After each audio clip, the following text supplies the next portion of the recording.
G'day viewers, today's video, a viewer request about making HCl into Stannous when it's bought from Bunnings, which is a hardware store here in Australia.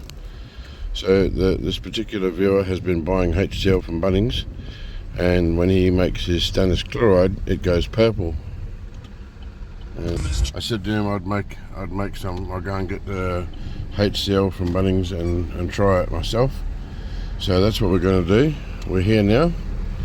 I'm just going to go and buy some HCl. I'll only get a small bottle because if there's something wrong with their HCl, I'm not going to buy a lot, and then I'll go home and see how it works. Alright, so here we are at the acids. I'll give you the price. Look, hydrochloric acid 1 litre $13.60, 5 litre $20, 20 litre $63. I used to pay $35 for 20 litres. Now I'll probably give them cheaper than that, but this is ridiculous. I don't know, 5 litre, I don't know what the difference is there. Anyway, so I'm only going to buy a small bottle.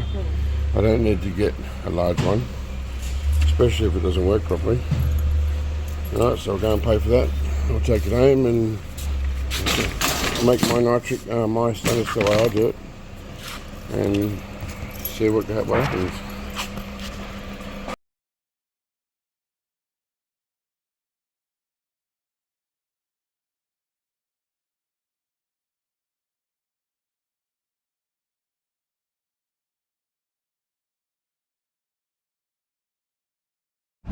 So this is the hydrochloric acid that I bought from Bunnings, and I'm going to use it to make some Stannous chloride solution to test for gold, as per a viewer request, who every time he buys this acid and makes Stannous he gets a purple solution.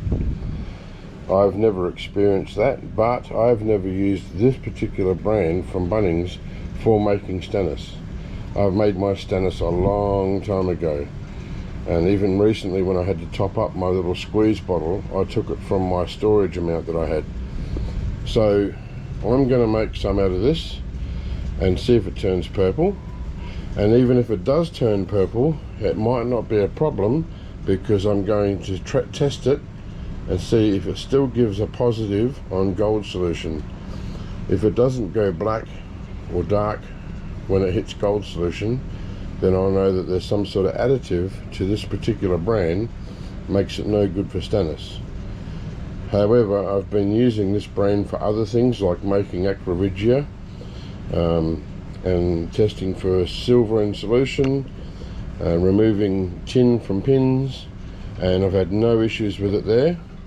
So the only issue seems to be with making Stannous. So the solder is what I use to make my Stannous, and the solder has tin in it. Whenever I'm depopulating boards, I get solder all up and down the sides of the board, the box that I use, and it's like thin sheets that I can peel off. So I'll show you what I mean. This is the crate that I used to depopulate boards, and as you can see there's chunks of solder at the bottom, so I gather those up, and I also get my scraper, scrape the sides,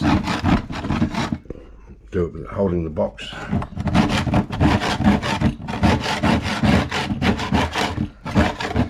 And you can see there's quite a bit at the bottom, so I gather that up, and that's going to be more than plenty because I already have some put aside as well. So I'll take it outside and we'll get started. Here is my little container which I keep my Stannous solder in, ready for making Stannous.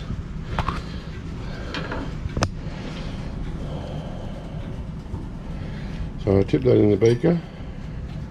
That's plenty, you don't even need that much, but more never hurts.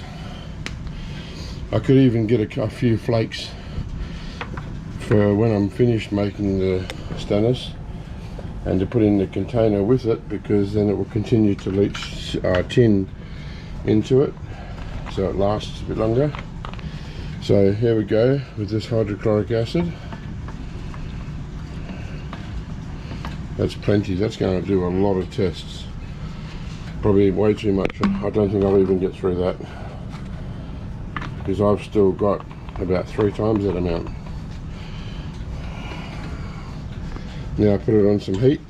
You don't need to boil it, you just want to get it hot, and then the acid will start to eat the solder, and what we'll be left with is a black sediment inside. It's already starting to form, and it's called metastatic acid. It's insoluble, so you filter that out. When it's dissolved, we'll come back and have a look, and you'll see what I mean about the black sediment. Once it's filtered out, you have a nice clean Stannous solution. This is basically done every time you use hydrochloric acid for stripping solder off pins or boards. As a byproduct, you're making Stannous chloride. You don't really need to go to this effort of saving it. I did this for the video. I make it all the time just as a byproduct, so I don't normally have to do this. Sorry if I'm repeating myself, I'm just all over the shop at the moment. The fireman came and that frizzled my mind a bit. Yeah, so I'll just get this dissolved, we'll filter it, and I'll show you. I've got some gold solution. I'll test it on that and see what happens. Wow, the Stannous does indeed go purple, so you're not doing anything wrong. And underneath, can you see the black sediment? That's metastatic acid. So now I'll let this cool down. I had to put the last of the bottle of hydrochloric acid in because I had evaporated down a fair bit, so that's why there's a bit more in there now. But yeah, there's the sediment. Let this cool down and filter it, and then I'll test it on some solution. Okay, so I got a little bit of gold solution on the spoon. It's a very weak solution, so you won't get a very fast response, but enough to test this purple Stannous. So I'll put some Stannous in there. You can see it's the purple Stannous,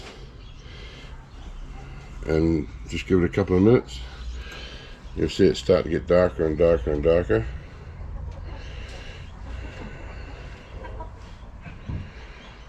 See here it goes, starting to change now. That's a positive for gold. So even though the Stannous has gone purple, it hasn't changed its effectiveness, and it's still perfectly okay to use for testing gold. So I hope this helps. I can't remember the name of the viewer or anybody else who's